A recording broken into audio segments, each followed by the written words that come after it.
Hello. Throat still feels weird tonight. It's not so much that my throat hurts, like, in a sick sort of way, if that makes sense. It feels more like I don't know, almost more like strain. Like it's more of a muscle than my throat, just in my neck, you know? I don't know. But it's only annoying. And that's when I notice it. So, no big deal. Except for right now, because I'm hyper fixated on it, so. Anyway.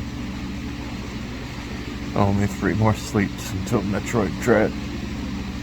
Oh, I need it. I need it so bad. I just want to sleep until Friday.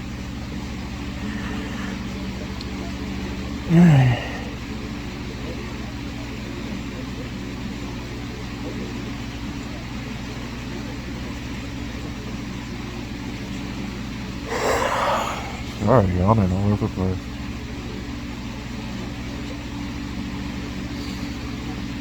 Just mostly shipwrecker today.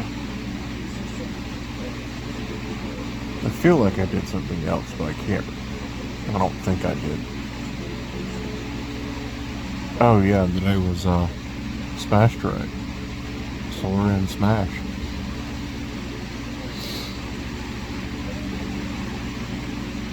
The only reason I don't sound excited is because I don't really play much anymore, and I don't plan on buying the fighter passes because the only people I played with don't see me anymore.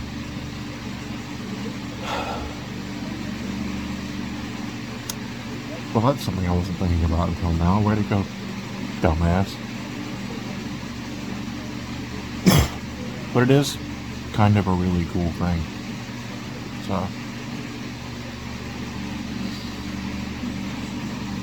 Sakurai talked about the poll they did back in 2016 for the last DLC character for Smash Wii 3DS.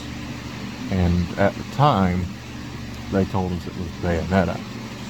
And don't get me wrong, I'm sure Bayonetta was voted for, and I'm sure she was even top 10, possibly top 5, but there was no way she was the most voted for when you could put in literally anything.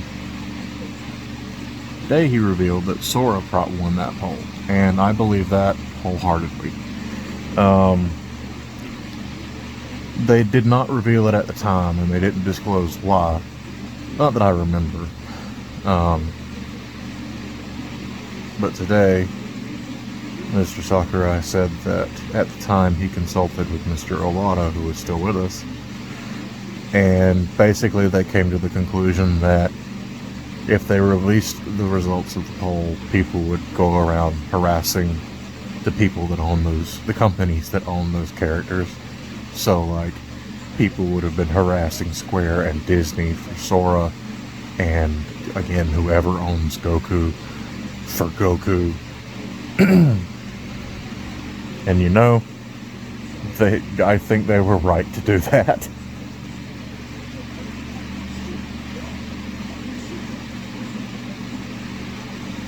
There are probably people today, right now, that are harassing id and Bethesda like it's their fault that Doom Guy was only a Mii costume and not a full character.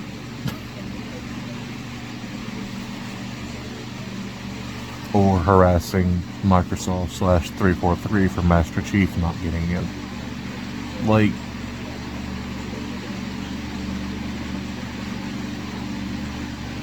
even if it was that particular company's fault, I guarantee when you start throwing harassments and stuff at companies like that, no one that has to deal with it will have had anything to do with the situation. It's literally, you were literally cussing out a gas station attendant who just works the register over gas prices, like they have any control over it.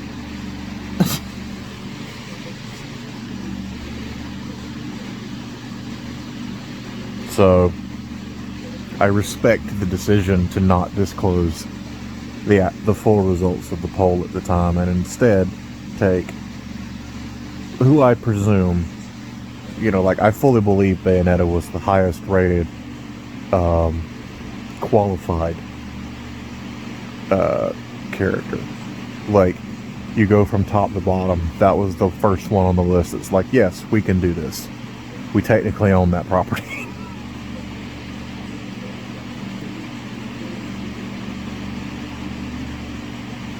And she's fun in Smash. And just in general, Nintendo openly embraced Bayonetta a lot more than I kind of expected them to. I remember back in the day, when 2 released, I believe it was 2 and not just the ports of 1.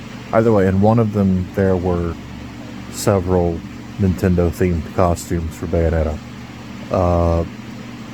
There were outfits for Fox, Samus, Link, I think maybe Peach, and maybe Mario. I can't remember exactly, but I remember the people at Platinum developing the game were talking about how when Nintendo asked for the costumes, they initially sent them over things that were fairly safe, and Nintendo was like, that doesn't look like something Bayonetta would wear. She's about showing off, but, make it right. And I'm like, okay.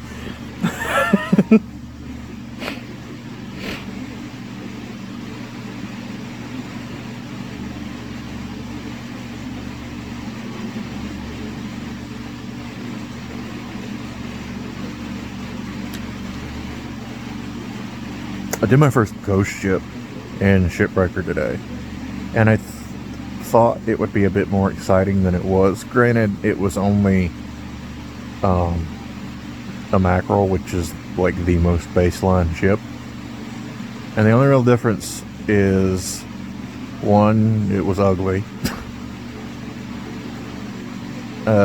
2, my HUD flickered the whole time anyway, so I just went ahead and got the reactor taken care of as soon as I could get to it. And 3, there are these little AI nodes, these rogue AI nodes, that just came in the ship, apparently, according to lore. And according to lore, they do not respond to any shutdown commands. So they're rogue AI. And you've got to either, you could just burn them out or toss them in the furnace.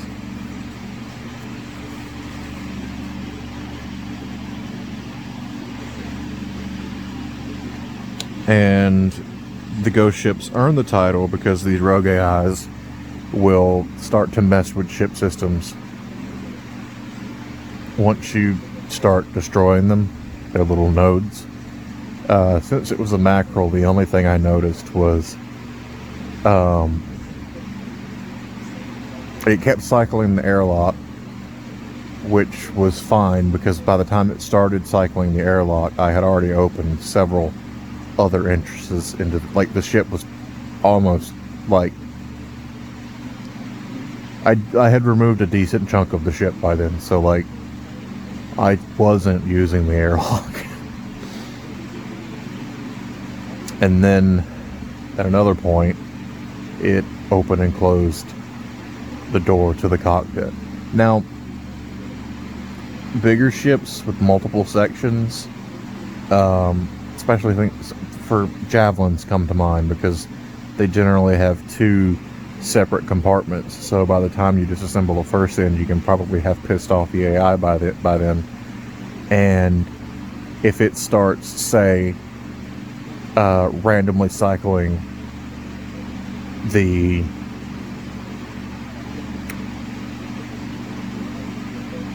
atmosphere console, pressurizing and depressurizing, I can see that being an issue.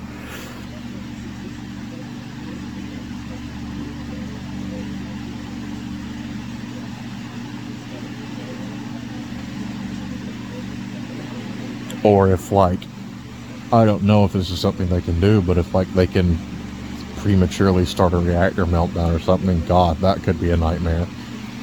But for the most part, they seem more annoyance than obstacle. Because if you don't, some of these nodes are really, really small. And occasionally you'll throw something into the barge and your shift supervisor, who I like a lot, will pop up and be like, hey, there's a node on that, you're gonna need to go burn that off. It's like, oh, hey. Hal, that's his name.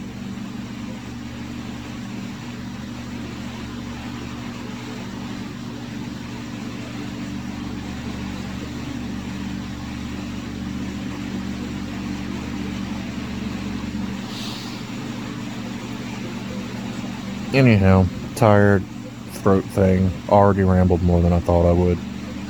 I'm gonna go to sleep now. Good night. Catch you all tomorrow.